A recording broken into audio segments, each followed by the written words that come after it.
I would like to preface this story with something that happened before all this timing business got set into motion.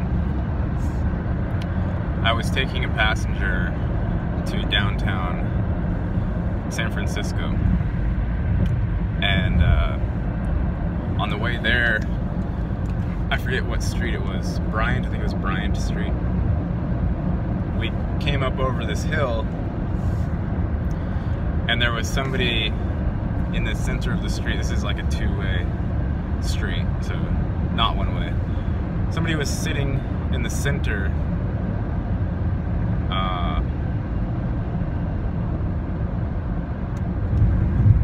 Shit.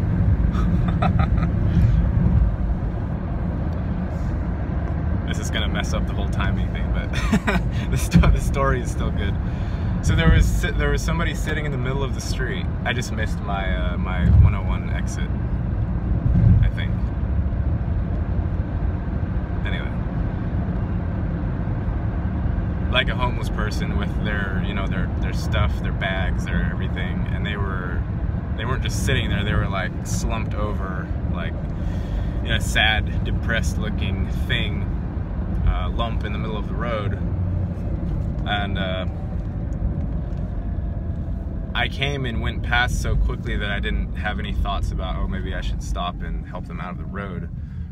And once I got past, I started thinking about it, and I was like, you know, there's no reason why I shouldn't have pulled over and just helped them out of the road.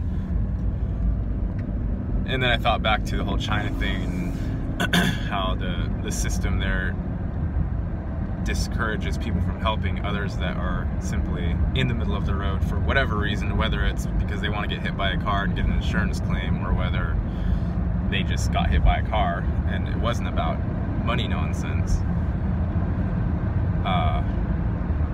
So after that, I started just feeling bad about the situation. So I sent some energy back to the person who was in the street and asked for somebody to be sent to help them out of the street.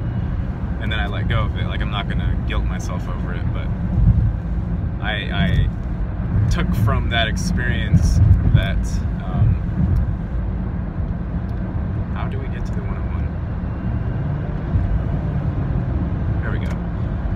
I took the remembrance that I wanted to take from that experience was that next time something like that happens, if somebody's like sitting in the middle of the street in a dangerous spot, if I have a passenger or not, whatever, I'm just gonna pull over and offer my assistance.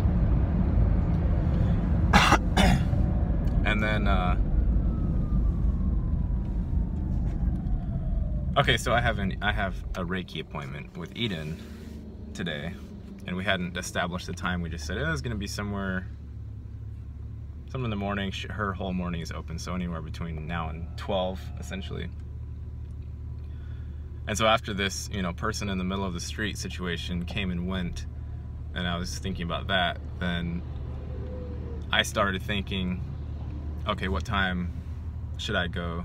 What time should I let Eden know that I'm gonna come and get the session? And then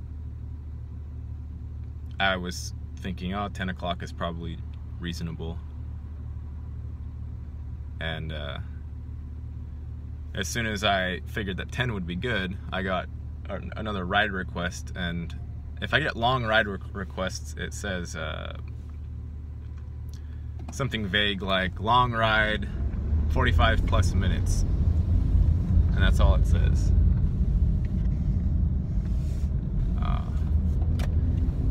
Okay, we're back on track. So then I was like, okay, you know, it's gonna take me 40, this was around 8 o'clock when I got this ride request, so I was like, it's gonna take me probably roughly an hour to get out there and roughly an hour to get back.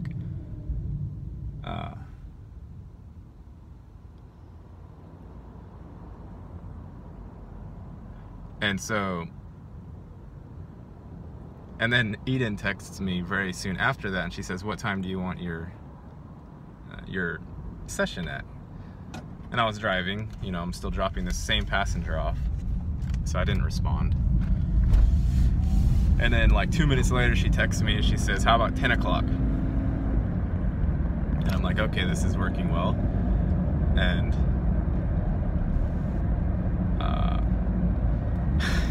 once I dropped him off, then I told her that, yeah, 10 looks good. And then pick up these two women. They're sitting there talking about some sort of game. I don't know what it is. It's kind of fascinating listening to them talk about it, because I didn't know what game it was, but they're sitting here talking about this game the entire time to Santa Clara. And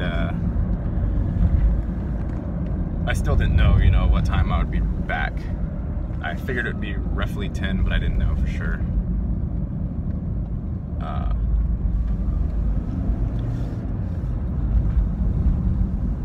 And then on the way to drop the women off in Santa Clara, I got another ride request, and this guy was going kind of in the same direction, so that didn't mess with the timing too much.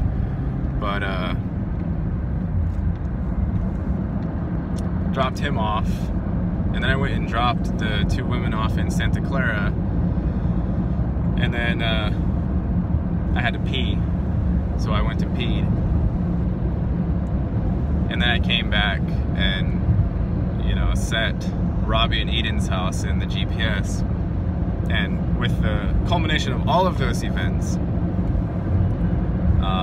the ETA to Robin and Eden's was exactly 10 o'clock, right? So Eden telepathically understood that it was going to be 10 o'clock, and then all of the situations fell into place to make the ETA be 10 o'clock. And then it got thrown off because I'm making this video about it, and then I missed my 101 North exit. But I don't know, it'll probably fix itself somehow, you know, like, time doesn't really mean anything. It's about how your energetic flow is actually connecting with the rest of the realm, and it makes itself correct. I wouldn't even be surprised if right now I went to look at the GPS and it still says 10 o'clock, even though I took that like 5-minute detour while I'm relaying this information to all of you guys and girls. Oh, also, the donuts that I had last night gave me some wacky dreams. I guess I haven't had sugar for a really long time. I don't indulge in sugar hardly ever. Maybe there's sugar in beer, I don't know. But I'm not drinking beer right now anyway, so the sugar made me have some crazy dreams. Some of which I remembered, not much. But yeah. So let me know in the comments what kind of, you know, like crazy, miraculous timing experiences have happened with you, like the synchronicities. You know, the numbers tell us if we're sort of on track or not, and if we are, then they just line up like pure magic. So let me know what you think about that. All right, peace.